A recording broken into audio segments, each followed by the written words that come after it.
आज हम अल्कीन्स के ऑक्सीडेशन रिएक्शंस को स्टार्ट करेंगे, जो कि है addition of oxygen, hydroxylation and combustion. Oxidation reaction ऐसे रिएक्शन होते हैं जिसमें हम एटम, आयन या मॉलिक्यूल में इलेक्ट्रॉन को रिमूव करते हैं। एग्जाम्पल में देखें तो जो जिंक है उसमें से इलेक्ट्रॉन रिमूव हो रहे हैं, जिसकी वजह से उसकी जो ऑक्सीडेशन स्टेट है वो +2 हो गई है, किसमें से 2 इलेक्ट्रॉन रिमूव हुए हैं और इलेक्ट्रॉन के रिमूवल को हम ऑक्सीडेशन कहते हैं। अगर हम कॉपर देखें तो कॉपर के ऊपर पहले +2 चार्ज था, इसका मतलब कॉपर में 2 इलेक्ट्रॉन की कमी थी, लेकिन जो जिंक ने इलेक्ट्रॉन लूज किए हैं वो कॉपर ने एक्सेप्ट कर लिए हैं और इलेक्ट्रॉन की एक्सेप्शन को हम रिडक्शन कहते हैं। ऑक्सीडेशन रिएक्शन की जो कन्वेंशनल या जो पुरानी डेफिनेशन वो ये भी है कि ऐसा रिएक्शन जिसमें ऑक्सीजन की एडिशन हो और हाइड्रोजन का रिमूवल हो उसको भी हम ऑक्सीडेशन रिएक्शन कहते हैं। फर्स्ट रिएक्शन है एडिशन ऑफ ऑक्सीजन। इस रिएक्शन में हम अल्कीन को ऑक्सीजन के साथ रिएक्ट करवाते हैं in the presence of oxidising agent silver oxide at 300 Celsius temperature. तो क्या होता है कि जो पाई इलेक्ट्रॉन्स हैं वो ऑक्सीजन पर अटैक करते हैं और अटैक करने के बाद ये दोनों कार्बन एटम ऑक्सीजन के साथ बॉन्ड बना लेते हैं और जो कंपाउंड बनता है वो एपॉक्साइड है। सेकेंड रिएक्शन है हाइड्रोक्सिलेशन। हाइड्रोक्सिलेशन में जो हाइड्रोक्सिल है वो OH ग्रुप को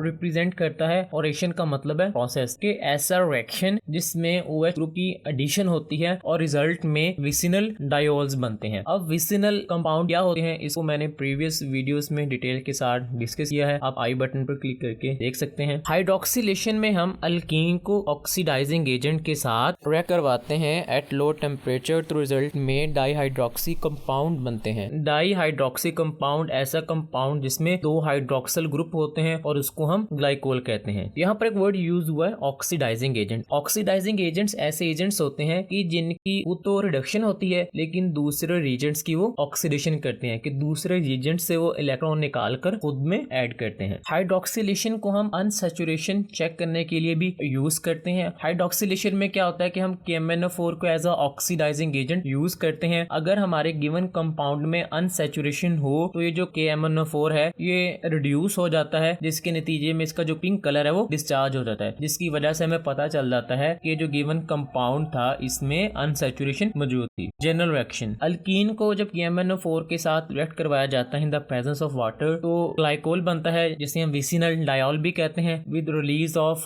manganese dioxide and potassium hydroxide. अब इसके हम मैकेनिज्म को देखते हैं कि किस तरह KMnO4 रिड्यूस होता है और किस तरह हमें पता चलता है कि जो गिवन ऑर्गेनिक कंपाउंड है वो अनसैचुरेटेड है कि सैचुरेटेड है। फर्स्ट स्टेप में जैसे ही हम अल्कीन को KMnO4 के साथ रिएक्ट करवाते हैं तो जो पाई इलेक्ट्रॉन्स हैं वो मैंगनीज की ऑक्सीजन पर अटैक करते हैं। जैसे ही वो ऑक्सीजन पर अटैक करते हैं मैंगनीज और ऑक्सीजन के दरमियान जो डबल बॉन्ड होता है वो मैंगनीज पर शिफ्ट हो जाता है। मैंगनीज का जो दूसरा ऑक्सीजन है उसका जो डबल बॉन्ड है वो कार्बन पर अटैक करता है, जिसकी वजह से मैंगनीज के जो दोनों ऑक्सीजन है वो कार्बन के साथ बॉन्डेड हो जाते हैं और रिजल्ट में हमारे पास कुछ ऐसी प्रोडक्ट बनती है। Due to presence of water ये जो ऑक्सीजन मैंगनीज के साथ अटैच है ये अपना बॉन्ड ब्रेक करते हैं और इन ऑक्सीजन के साथ हाइड्रोजन अटैच हो जाती है, जिसके नतीजे में विसिनल डायोल जिसे हम इथाइलिन ग्लाइकोल कहते हैं वो बनती है। जो वर्ड विसिनल है वो ये इंडिकेट करता है कि दोनों कार्बन एटम पर हाइड्रोक्सिल ग्रुप मौजूद है। विसिनल डायोल के साथ मैंगनीज डाइऑक्साइड और पोटेशियम हाइड्रोक्साइड बनता है। जैसे ही मैंगनीज डाइऑक्साइड बनता है तो सोल्यूशन का जो पिंक कलर है वो डिस्चार्ज हो जाता है, वो खत्म हो जाता है, जिससे हमें पता चल जाता है कि जो गिवन कंपाउंड हमने यूज किया था उसमें अनसैचुरेशन थी। कंबस्शन ऐसा प्रोसेस है जिसमें हम किसी भी सब्सटेंस को बर्न करते हैं in the presence of oxygen, तो रिजल्ट में हमें हीट मिलती है और ये हीट एनर्जी की एक फॉर्म है।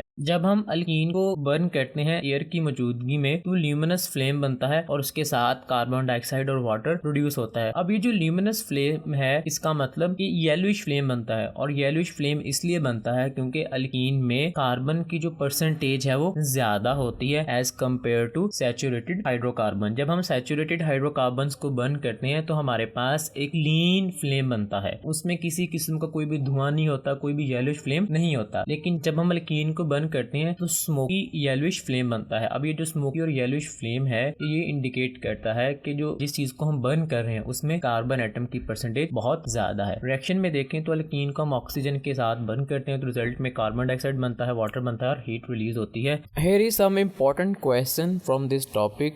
अगर इस लेक्चर में कोई भी प्रॉब्लम हो do let me know in comment section.